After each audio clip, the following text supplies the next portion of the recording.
Bapak, Ibu, dan seluruh jemaat yang terkasih di dalam nama Tuhan kita Yesus Kristus, firman Tuhan hari ini Selasa 19 April 2022 yang tertulis di dalam kitab Yehezkiel pasal 11 ayat yang ke-19. Demikian firman Tuhan.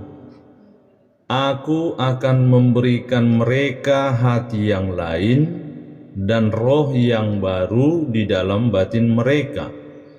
Juga aku akan menjauhkan dari tubuh mereka hati yang keras dan memberikan mereka hati yang taat. Sekali lagi kami bacakan, aku akan memberikan mereka hati yang lain dan roh yang baru di dalam batin mereka. Juga aku akan menjauhkan dari tubuh mereka hati yang keras dan memberikan mereka hati yang taat. Molo di bahasa Batak sonon madidok, jadi lehonokku matunasida roha sisangujur. Jala suatonokku tod dinai baru tu bagasan ate-ate nasida.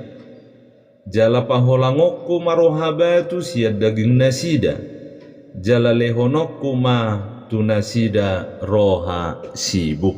Ido yang go sahana. Melalui nats ini kita mengambil topik hukuman dan pemulihan. Bapak Ibu jemaat yang dikasihi Tuhan kita Yesus Kristus, siapa yang paling bertanggung jawab atas kesesatan pada sebuah masyarakat? Tentu orang harus bertanggung jawab atas perbuatannya masing-masing. Namun para pimpinanlah yang paling bertanggung jawab atas penyesatan yang mereka lakukan atas rakyatnya.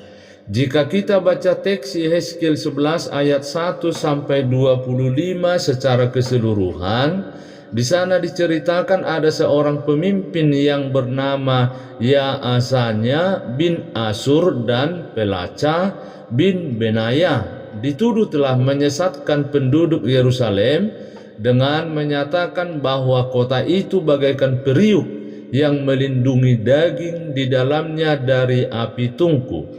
Daging itu adalah penduduk yang bertahan di kota Yerusalem dan melawan penghukuman atau melalui Babilonia.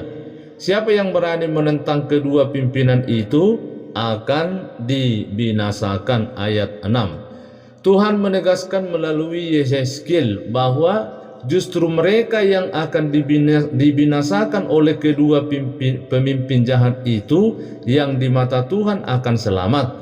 Sedangkan mereka yang merasa aman di Yerusalem akan ditarik paksa keluar untuk dibinasakan karena dosa-dosa mereka. Ayat 7-12. Kuasa Tuhan nyata dengan binasanya Peleca bin Benaya. Ayat 13. Sebaliknya orang-orang yang ada di pembuangan adalah mereka yang akan merasakan belas kasihan Tuhan. Hal ini sekaligus mematahkan pandangan yang keliru bahwa orang yang terbuang ke Babel adalah mereka yang akan dibinasakan karena dosa-dosanya. Justru mereka yang menyerah pada penghukuman Allah karena sadar dosa akan disucikan oleh Allah sendiri. Berita pemulihan batin ini ayat 17-21 merupakan introduksi kepada berita-berita pengharapan yang mulai dikhotbahkan Yehezkiel setelah Yerusalem dihancurkan oleh Babel dan bait Allah diratakan dengan tanah. Saudara-saudari yang terkasih, jangan merasa aman dengan dosa-dosamu meskipun padamu disematkan simbol-simbol Kristen. Simbol itu tidak ada artinya di hadapan Tuhan. Oleh karena itu, jika engkau berbuat dosa, bersedialah menerima tegurannya. Terimalah dengan rendah hati. Jika engkau berbuat dosa dan engkau menyadari akan hal itu, niscaya Allah yang Maha Kasih memulihkan, menyucikan, dan menguduskanmu dari kekal hingga kekal. Amin. Kita kembali berdoa. Terima kasih Tuhan, kami telah mendengarkan firman-Mu pada saat ini. firman yang telah mengajarkan kepada kami tentang kuasa dan kasih-Mu Tuhan untuk memperbaharui hidup kami, supaya kami menjadi umat yang penuh kasih dan umat yang berpengharapan. Ya Bapa, di dalam satu hari ini kami serahkan segala aktivitas kami ke dalam tangan Tuhan. Hanya dalam nama anak-Mu Tuhan Yesus Kristus kami berdoa dan mengucap syukur.